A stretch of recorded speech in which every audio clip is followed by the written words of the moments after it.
So the first thing I want to make sure everyone is aware of is the verify age and gender. This is a feature that it's kind of hidden, but provides a lot of value here and prevents a lot of headaches. So the idea here is that let's say you download a file from some online registration provider, or you hit sync, with one of the built-in integrations that's there. So what happens, of course, is you're having to trust that the people that register online did so correctly. And if that's not caught before awards are given out, that can cause some major headaches. So all you have to do is right click on the list of athletes and do verify age and gender. And what will happen is it'll highlight any potential problems. So in this case, it highlighted this individual because it's got an age of 0. So obviously they didn't fill it out. Um, a lot of people maybe make a mistake and they get in a hurry to register and they put the current year as their birth year. So that's something that could be common. Now, if the age was the other extreme, let's say it's got someone listed as 200 years old, then of course it would highlight that as well. The other person that highlighted because Ryan, last time it was used in the system, was under a different gender. Now, these obviously there's plenty of names that are used by both genders, and so if you ever see that a record is highlighted and you know the name is correct, you can just ignore it. This is simply a tool that you can use. Let's imagine you've had hundreds of athletes in here. Then this will simply highlight the most likely potential problems. Now, it learns as it goes, so obviously the more people you have in it, then the more accurate it is. So kind of a neat feature that a lot of people don't know about, but this is one thing I want to make sure that you're aware of. Another feature that's available that probably most people don't use as much as they should, but if you're not aware that's in here, then you definitely want to know it's there. So imagine you've got multiple races you're timing throughout the year. We time between 70 and 90 races a year. But really, if you're juggling more than just 5 or 10 races a year, it's really easy to forget special instructions. Now, some of these could be just basic information, like typically before a race, even if you bring a generator, you want to know where is the nearest power supply, where is the starting line, where's the finish line, where's the registration area, which direction are the runners coming from when they approach the finish line, just basic stuff. What are the age divisions, any kind of special categories they want awards for, anything like that. And so when you get all this information, you're juggling information from multiple races, and maybe you're talking months in advance with the race director, and of course you've got 1 week into the next different races to focus on. So usually what I do is I will open up the race. I'm just going to pull up a random one here. Let's just do this 1 mile test. And in the edit race page, there's a section here called timers notes. And so what I do is when I get the emails from the race directors with important information, maybe they say, hey, I want to reserve bib number 42 in honor of, somebody that maybe ran in the race and passed away, or who knows what, you're going to get all kinds of special requests or instructions or whatever. And so when you're going from one race to the next, it's easy to forget that stuff. So I'd recommend, instead of before every, race digging through emails trying to find all that stuff, as you get important information, copy it, paste it in here. This is notes only for you, so this doesn't appear anywhere. This is just something as a quick reference about the information for this race. Now, what we do is my head timer kind of preps all the races, gets the database and everything prepped, and emails it to the timer that's going to be working at that weekend. And so that timer can pull up the timer's notes area here and see everything that was important, everything in the email chain with my head timer and the race director. Now, of course, if that timer wants to reach out to the race director with any more questions, they can. But the idea here is that this is your centralized hub of information instead of having to dig through emails and all that stuff. So pretty useful tool. And while you're in here, of course, before race day, I usually check out the tips area. This is something I threw in years ago. So if you're doing dynamic bib assignments or paperless registration, some of these may not be as important, but there's still some nice tips in here for you to review before race day. But the key point is here, the timer's notes area, copy and paste anything important. That way you don't have to try to remember stuff or dig through your emails to find it. The next feature I want to make sure you're aware of is a new feature I put into version 1.5.4.5. And it's in the past, whenever you do a chip start, some people would think that you're supposed to see stuff on the left side of the screen. The left side of the screen here in this list, this is where the splits and finishing times will appear. If you wanted to see which athletes have started, you would look at the chip differential column here, and also you would see the little activity indicator flashing right here, and then it also appears here once the race is started. So this little green guy flashing here will give you a clue that you're picking up chips, but it's nice to have a little bit more reassurance than that. So a couple tips I want to show you here is, let's go ahead and pretend like we're going to capture a chip start. I'll check the box, this auto finish gap. That's a good safety net if you're ever concerned about forgetting to uncheck this. Basically, that means that after however many minutes specify, if a chip hasn't been picked up again after it started, then it'll assume the next read is a finish. But let's just leave it like it normally is here. Let's go ahead and do start listening. And here you see that I've got one reader attached, and the little green guy shows up. Now it's not green because we're not reading tags yet, but let's go ahead and read one. So there it goes.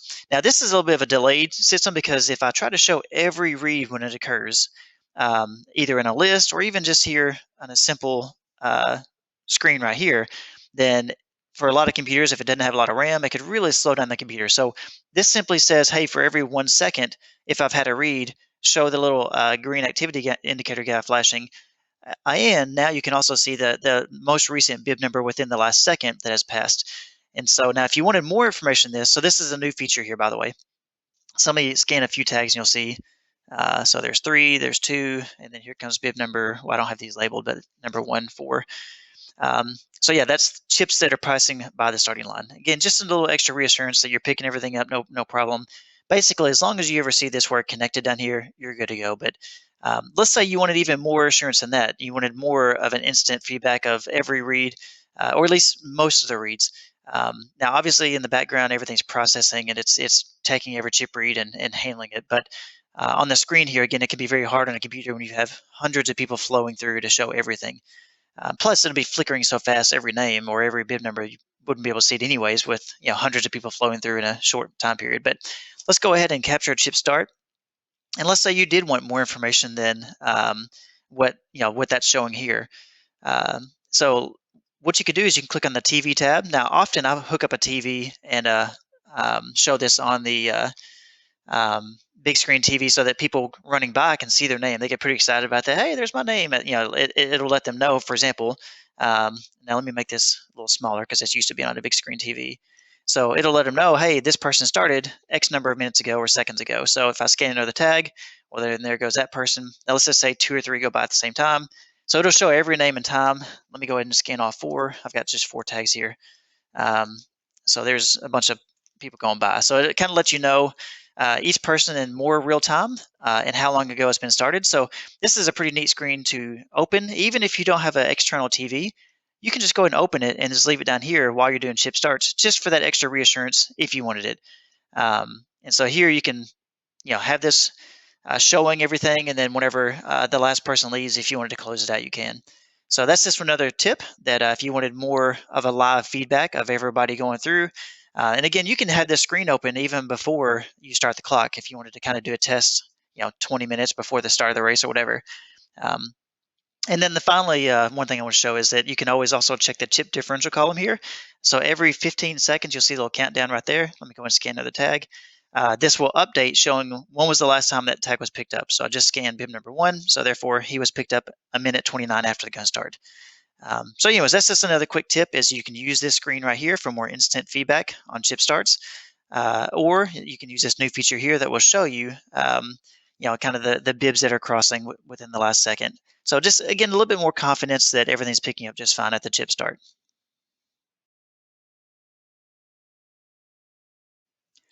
One of my other favorite features is the integration with RunSignUp, and that sounds very generic, but let me show you what I mean by that. So let's assume that you're timing a race that was not using RunSignUp for registration, or let's say it's even some race where they didn't have any online registration. They just did paper registrations, very basic small race, but use a timer. You always want to provide the top-notch services you can.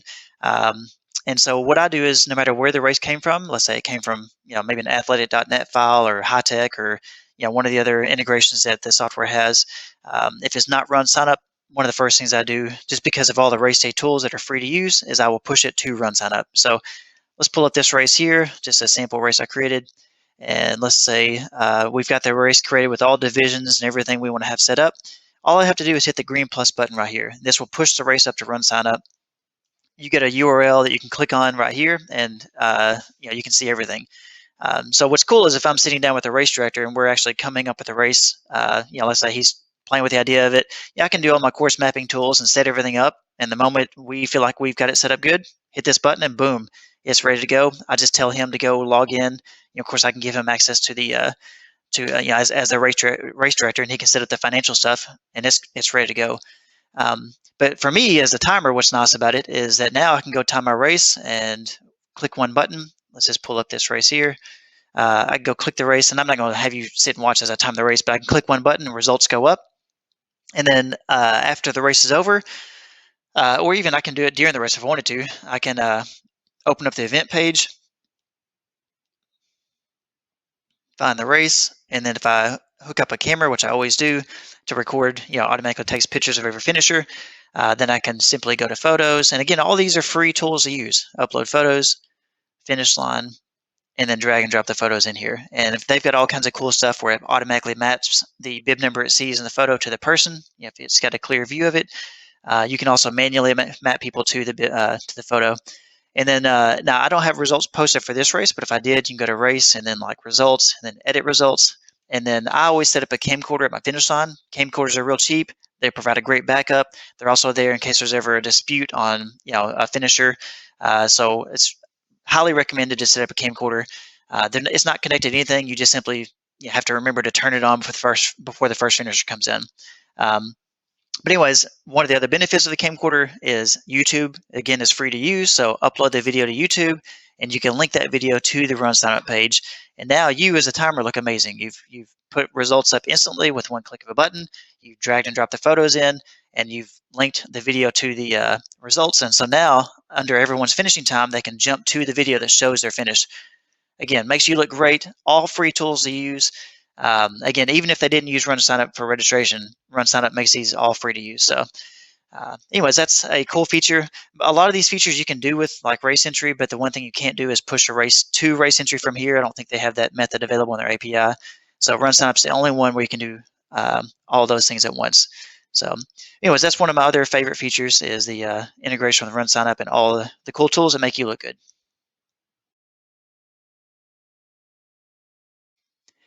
So this isn't really a cool feature. It's just one of those things that I occasionally get asked about. I just want to point it out that the on the clock screen, the left side of the clock screen is all about editing and creating split times or finishing times. So in fact, I can go ahead and scan some tags here. And so whenever tags are red, oh, it looks like I actually disconnected my Thinkific reader. But anyways, let me put some manual times in. So I've got some manual times here. When chip starts are being read, they will not show up here on the left. They will show up under chip differential here. I showed in the earlier video how you can see in real time. If you do the show public display, it'll show the chip starts in real time. Also over here in this tab, it's got a section where it shows the most recent chip read in the last second. But the key point here is that if you need to edit or create split times or finishing times, you do that on the left side. Also, the left side of the screen, even if you're doing chip starts, are always going to be gun time.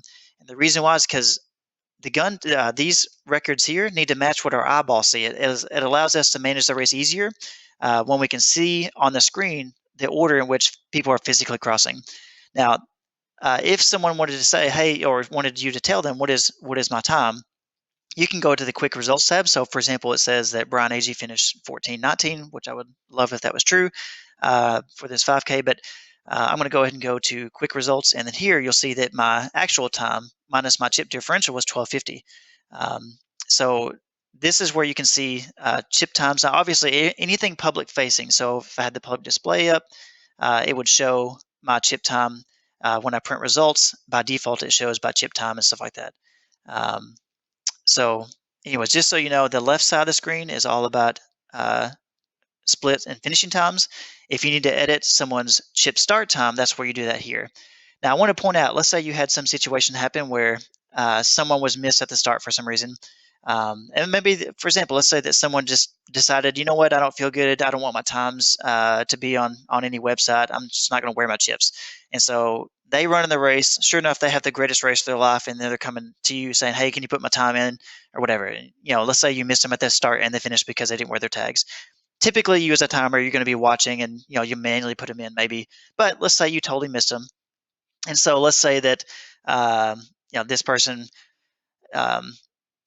they just, and let's say it's an honor-based system and the race director says, oh, yeah, it's okay with me if you put them in. It's someone I know and trust, so go ahead and put them in.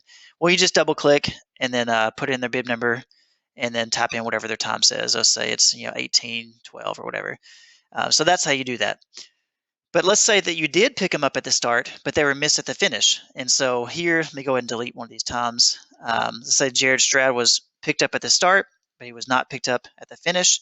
And so if Jared shows you his watch, and let's say he ran a 19 flat, and let's say Jared started, like this shows, 43 seconds past when the gun started. Well, if he started his watch the moment the gun started, then if you type in 19 minutes as his time, let's go ahead and put that in, and let's say Jared Stroud, then take a guess what's going to happen. So that was bib number 3. So quick results, even though he captured himself crossing the starting line at 19 flat, you have him at 18:43 because he's got a chip start. And so if you see that someone has a start, but they weren't picked up at the finish, if now obviously you can look at the photos, look at the videos, and get his true gun time in there. But if it's kind of on the fly and you just want to quickly put it in, you could manually put in his time. I think I meant to put 19 flat here. And then you can turn right around and get rid of his chip start time. So there's a couple ways to do that. You can clear these all out. And so now his time, if we go on the results and public displays and everywhere else, is going to be the time you put in. So just be aware that you're basically moving 2 goalposts here. You can adjust the finishing time up or back, or adjust the starting time up or back. And so just keep that in mind. If you pick up someone's chip start, but for some reason miss their finish, and I'm sure multiple ways to handle this. I'm just saying that keep in mind you're playing with 2 variables here. When you're doing a chip start, his total time is made up of 2 moving things: when he started and when he finished. The final feature we're going to cover today is the invoicing feature. Um, Typically, the earlier you provide an invoice, the earlier you're going to get paid. So if you can provide an invoice before you leave the event, that's great. They may be able to write you a check before you leave the event. So a lot of people may not know this is here, but let's just open up a random race, and I'm going to go to View Reports and Invoice. So you can set up how you do your billing. Most timers are probably going to bill for roughly the same thing, either number of participants, total mileage, maybe they had to add on a hotel cost. And so all these things. Now, this report, just like any other report in the system, you can totally customize any way you want. Now, this report, though, is more complex than the other reports. So I want to give you a quick example of how to do this. So what you'll do is you'll click on, now, once you get your variable set up, by the way, all you have to do is just do print, and it will spit out your invoice, and it does all the calculations for you. It knows how many total participants are there and all that stuff. I believe everything I'm going to cover is also covered in this link right here, video demo. But so a quick overview though for now is you'll click on Design, and this will pull up the Report Designer, which is a full end-user designer. You can change the logos, you can do anything, you can move columns around. But the idea for today, for this video, is to show you how to change your defaults. And so let's say that, and that's for this report, what you can do is go to Parameters. And so let's say that you've got a base price. We do ours at $4.50. You may do yours at $8.50. Who knows what? And so you'll go to Edit. And so what you'll do is you'll change the default value for that parameter. And so when you first pull up the report, it's going to use your default parameters, your default values to do your calculations. And so here you can change it from $4.50 to whatever you want. And then the next parameter, let's say, is your non-traditional fees, or number of participants. Actually, this number of participants is pulled in from the race. There's a cost per registered participant.